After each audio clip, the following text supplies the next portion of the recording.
بانی P T I کی صحت پر پروپیگنڈا کیا جا رہا ہے۔ علاج کے معاملے پر حکومت نے عدالتی آرڈر پر عمل درآمد کیا۔ وزیر اطلاعات عطا تارڑ کی وضاحت، کہتے ہیں بانی پی ٹی آئی کی حکومت کے خلاف توہین عدالت کی درخواست بے بنیاد ہے۔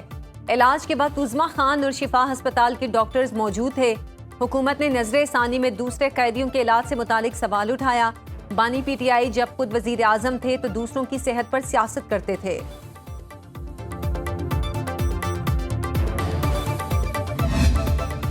بانی پی ٹی آئی کو شفا ہسپتال منتقل نہ کرنے پر حکومت کے خلاف توہین عدالت کی درخواست۔ بانی کی ہمشیرہ ڈاکٹر عظمیٰ خان کی جانب سے وکیل الزیر بھنڈاری نے سپریم کورٹ میں درخواست دائر کر دی۔ سپریم کورٹ کے 18 اگست کے حکم کی مبینہ خلاف ورزی پر توہین عدالت کی کارروائی کی استدعا موقف اختیار کیا۔ جواب دہندگان اور توہین عدالت کے مرتکبین کو شو کاز نوٹس جاری کیے جائیں۔ عدالت انہیں ذاتی حیثیت میں پیش ہونے کا حکم بھی جاری کرے۔ جواب دہندگان کو توہین عدالت کا مرتکب قرار دے کر قانون کے مطابق سزا دی جائے۔ بانی پی ٹی آئی کو فوری طور پر شفا انٹرنیشنل ہسپتال اسلام آباد منتقل کرنے کی استدعا۔ بانی پی ٹی آئی کا شفا انٹرنیشنل ہسپتال اسلام آباد میں طبی معائنہ کرایا جائے۔ حکم پر عمل درآمد یقینی بنانے کے لیے عدالتی افسر کی تعیناتی یا لوکل کمیشن مقرر کیا جائے۔ توہین عدالت کی درخواست میں وزیر اعظم شہباز شریف، وزیر قانون اعظم نذیر تارڑ کو فریق بنایا گیا۔ چیف کمشنر اسلام آباد، سیکرٹری داخلہ، آئی جی جیل خانہ جات پنجاب اور سپرنٹینڈنٹ اڈیالہ جیل کو بھی فریق بنایا۔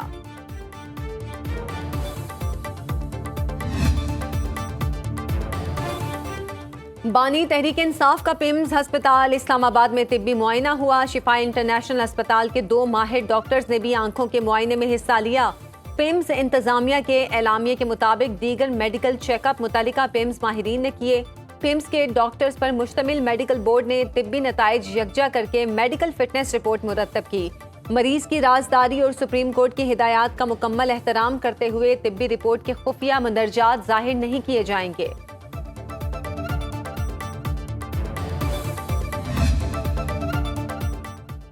پاکستان سمیت دنیا بھر کے جرائد نے پی ٹی آئی کے سیاسی بیانیے کو رد کر دیا۔ امریکی جریدے دی واشنگٹن پوسٹ کے مطابق پاکستان نے بانی پی ٹی آئی کے اہل خانہ اور سیاسی جماعت کے تمام الزامات کو مسترد کر دیا۔ ایسوسی ایٹ پریس کے مطابق بانی پی ٹی آئی حکومتی حکم پر نہیں بلکہ عدالتوں کی جانب سے ایک سزا یافتہ قیدی کے طور پر جیل میں ہیں۔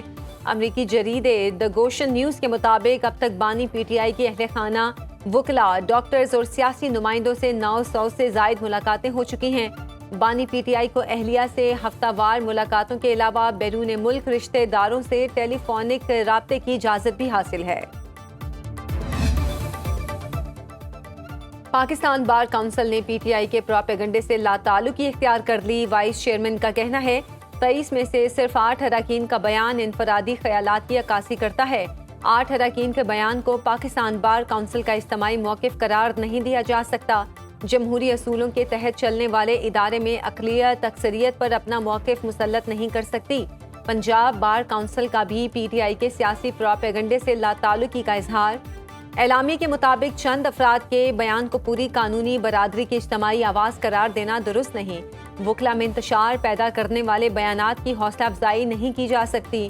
بار کے پلیٹ فارم کو کسی فرد یا گروہ کے ذاتی، سیاسی یا جماعتی مقاصد کے لیے استعمال نہیں ہونا چاہیے۔ وزیر اعظم شہباز شریف کا پیمز میں سی ٹی کارنری انجیوگرافی کی سہولت فعال نہ ہونے کا نوٹس۔ سیکرٹری اسٹیبلشمنٹ ڈویژن کی سربراہی میں انکوائری کمیٹی تشکیل۔ شہباز شریف کی کمیٹی کو تمام پہلوؤں کا جائزہ لے کر ذمہ داروں کا تعین کرنے کی ہدایت۔ پیمز میں 2022 سے سی ٹی کارنری انجیوگرافی کی تکنیکی صلاحیت موجود ہونے کے باوجود سہولت فعال کیوں نہیں؟ تکنیکی سہولیات، انسانی وسائل اور سافٹ ویئر دستیابی کی بھی چھان بین ہوگی۔ حقائق اور ریکارڈ کی مکمل جانچ کے بعد رپورٹ طلب۔ انکوائری رپورٹ کی روشنی میں قانون کے مطابق مزید کارروائی کی جائے گی۔ دنیا مکہ مشترکہ دفاعی معاہدے کے ذریعے پاکستان کی بڑھتی علاقائی اہمیت کے معترف امریکی جریدے FPIF نے مضمون شائع کر دیا۔ 3 ملکی معاہدہ پاکستان کے لیے اسٹریٹجک وسعت، سفارتی اثر پذیری اور علاقائی توازن کا ذریعہ قرار۔ مکہ مشترکہ دفاعی معاہدہ مشرق وسطی میں علاقائی طاقتوں کے بڑھتے کردار کا عکاس ہے۔ امریکی صدر کی حمایت پاکستان کے واشنگٹن میں برقرار سفارتی وزن کی علامت۔ معاہدے نے پاکستان، سعودی عرب اور ترکی کو نئے علاقائی دفاعی فریم ورک میں جوڑ دیا۔ معاہدے کو ایران مخالف اتحاد قرار دینا درست نہیں۔ بنگلہ دیش کا مکہ مشترکہ دفاعی معاہدے میں شمولیت کا عندیہ۔ پاکستان، سعودی عرب اور ترکی کے درمیان مشترکہ دفاعی معاہدے میں بنگلہ دیش کی شمولیت کا امکان۔ بنگلہ دیش کی وزیر اعظم کے مشیر خارجہ ہمایوں کبیر نے کہا، ڈھاکہ مکہ مشترکہ دفاعی معاہدے میں اقتصادی یا دفاعی فریم ورک کا حصہ بننے کے لیے تیار ہے۔ حتمی فیصلہ بنگلہ دیش کے قومی مفادات، عالمی معیشت اور بدلتی تجارتی صورتحال کو مد نظر رکھ کر کیا جائے گا۔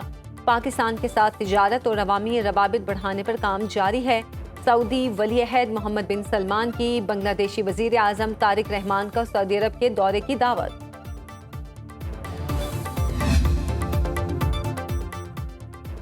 نظام مفلوج ہو چکا، انتظامی یونٹس کا قیام ناگزیر ہے۔ صوبے کی بات کفر نہیں، طریقے پر بات ہو سکتی ہے۔ وفاقی وزیر صحت مصطفیٰ کمال کہتے ہیں، آئین میں صوبے بنانے کا طریقہ درج ہے۔ 27 ترامیم ہوئی، اس کا مطلب آئین میں سکم تھا۔ شہری سندھ کے کسی ایک نوجوان کو سرکاری ملازمت نہیں دی گئی۔ سندھ میں 80% لوگوں کو پینے کا صاف پانی میسر نہیں۔ پاکستان میں ہیپاٹائٹس سی کے 1,10,00,000 مریض ہیں۔ ہر تیسرا شخص شوگر کا مریض ہے۔ ڈسپینسریوں کی توسیع کے لیے 2,86 روپے کے فنڈز وفاقی حکومت سے حاصل کیے۔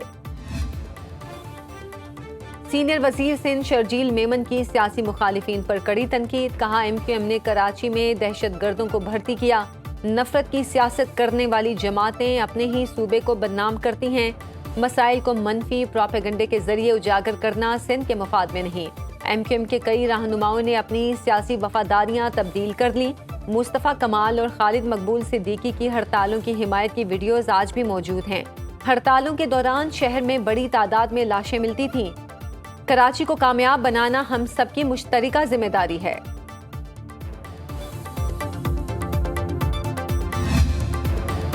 پریس کانفرنس سے کوئی صوبہ نہیں بنے گا، جیالے میئر کراچی کی مصطفیٰ کمال کو للکار۔ مرتضی وہاب نے کہا، آئین پاکستان واضح کرتا ہے صوبے کیسے بنیں گے۔ شہباز شریف کے دور میں 2012 میں پنجاب اسمبلی نے صوبوں کی قرارداد منظور کی، لیکن اس پر عمل درآمد نہیں ہو سکا۔ اس وقت ملک کا سب سے بڑا مسئلہ فیصلہ سازی ہے۔ وہ فیصلے کرنے چاہیے جس سے عام آدمی کو فائدہ ملے۔ اس وقت پنجاب کے لوگ تسلیم کریں گے، جب بارش ہوتی ہے تو پانی آتا ہے۔ انفراسٹرکچر بارش کے مقابلے کے حوالے سے نہیں بنا۔ تکلیف کی گھڑی میں پنجاب حکومت کے ساتھ کھڑا ہوں۔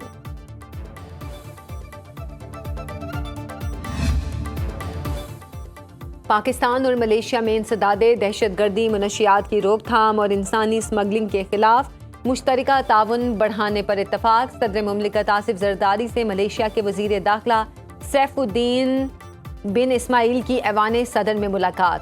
صدر زرداری نے داخلی سلامتی، امیگریشن، قانونی اور عدالتی امور میں ادارہ جاتی تعاون کی پیش رفت کو سراہا۔ ملاقات میں پاکستان اور ملیشیا کے درمیان دو طرفہ تجارت کے فروغ پر تبادلہ خیال۔ صدر مملکت کا ملیشیا میں پاکستانی مصنوعات کے لیے مزید مارکیٹ تک رسائی پر زور۔ ملیشین وزیر داخلہ کی پاکستانی ہم منصب محسن نقوی سے بھی ملاقات۔ دو طرفہ تعلقات کو فروغ دینے کے لیے جوائنٹ ورکنگ گروپ کے قیام کا فیصلہ۔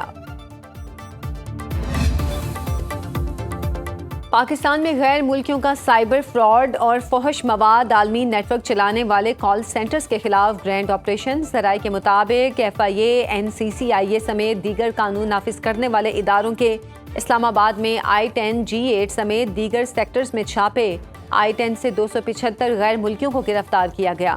گرفتار غیر ملکیوں کو ڈیالہ جیل منتقل کر کے ڈیپورٹ کرنے کا عمل جاری۔ تفتیش کے دوران غیر قانونی نیٹ ورک پورے ملک میں چلنے کا انکشاف۔ FIA اور NCCIA کے پاس 800 سے زائد غیر ملکی گرفتار۔ اسلام آباد میں کال سینٹر سے گرفتار تمام غیر ملکیوں کو بلیک لسٹ میں ڈالنے کا فیصلہ۔ FIA کے مطابق گرفتار غیر ملکی دوبارہ پاکستان نہیں آ سکیں گے۔ دفتر خارجہ کے ذریعے غیر ملکیوں کے ممالک کو بھی جرائم سے متعلق آگاہ کر دیا گیا۔ کراچی میں قائم کال سینٹرز کی بھی فہرست مرتب کر لی گئی۔ وفاقی حکومت نے تمام متعلقہ اداروں کو ٹاسک فورس سے مکمل تعاون کی ہدایت کر دی۔ باہر سے منگوائی گئی چینی دوبارہ برآمد کرنے کا امکان۔ حکومت نے شوگر ملز کو ریلیف دینے کے لیے مختلف تجاویز پر غور شروع کر دیا۔ ذرائع کے مطابق مقامی مارکیٹ میں چینی کی قیمت میں استحکام کے لیے برآمد کی اجازت دینے کا امکان۔ گزشتہ سال چینی برآمد سے قیمت میں 50 روپے فی کلو کا اضافہ ہوا۔ حکومت کو چینی کی قیمت میں استحکام کے لیے 3 لاکھ ٹن چینی کی درآمد کرنا پڑی۔ شوگر ملز کا 6 لاکھ ٹن چینی کی فوری برآمد کا مطالبہ۔ ای سی سی نے 1,08,000 ٹن چینی برآمد کرنے کی اجازت دی۔ برآمد کی صورت میں چینی کی مقامی مارکیٹ میں قیمت میں پھر اضافے کا امکان۔ نیا دن، نئی قیمت، نیا اضافہ۔ اوگرا نے پیٹرول کی قیمت میں 3 روپے 81 پیسے اضافہ کر دیا۔ آج کے لیے پیٹرول کی قیمت 341 روپے 59 پیسے لیٹر مقرر۔ ہائی سپیڈ ڈیزل 3 روپے 59 پیسے مہنگا۔ ڈیزل کا 1 لیٹر 368 روپے 29 پیسے میں فروخت۔ حکومت نے پیٹرول اور ڈیزل پر ڈیلرز مارجن 9 روپے 98 پیسے لیٹر کر دیا۔ ذرائع کے مطابق حکومت کا آئل مارکیٹنگ کمپنیوں کا منافع بڑھانے پر غور۔ وزارت خزانہ نے رواں مالی سال کا ٹیکس ہدف حاصل کرنے کے لیے مکمل لیوی وصول کرنا شروع کر دی۔ مہنگائی کے مارے عوام پھٹ پڑے، کہتے ہیں مہنگے پیٹرول سے مہنگائی میں بے پناہ اضافہ ہوا، بچوں کا پیٹ پالنا مشکل ہو گیا۔ پیٹرولیم مصنوعات پر لیوی کے خلاف جماعت اسلامی کا دھرنا 7ویں روز بھی جاری۔ جنوبی پنجاب سے خواتین کے قافلے کی شرکت۔ امیر جماعت اسلامی حافظ نعیم الرحمان کا لیوی ٹیکس کے خاتمے تک احتجاج جاری رکھنے کا اعلان۔ نائب امیر جماعت اسلامی لیاقت بلوچ نے کہا 12 ربیع الاول کے بعد اگلے لائحہ عمل کا اعلان کیا جائے گا۔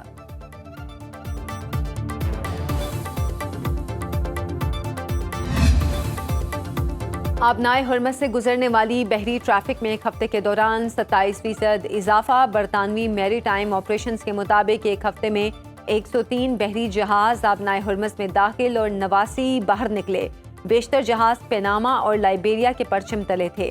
کسی امریکی پرچم بردار جہاز کی نشاندہی نہیں ہوئی۔ آبنائے ہرمز میں سب سے زیادہ پروڈکٹ ٹینکرز کی آمد و رفت ریکارڈ۔ 80% سے زائد مایا کارگو نے عمانی راستہ اختیار کیا۔ میڈیا رپورٹس کے مطابق آبنائے ہرمز کے قریب نگرانی کرنے والا امریکی طیارہ ہنگامی سگنل جاری کرنے کے بعد غائب۔ امریکہ نے طیارے پر حملے، نقصان یا مار گرائے جانے کی تصدیق نہیں کی۔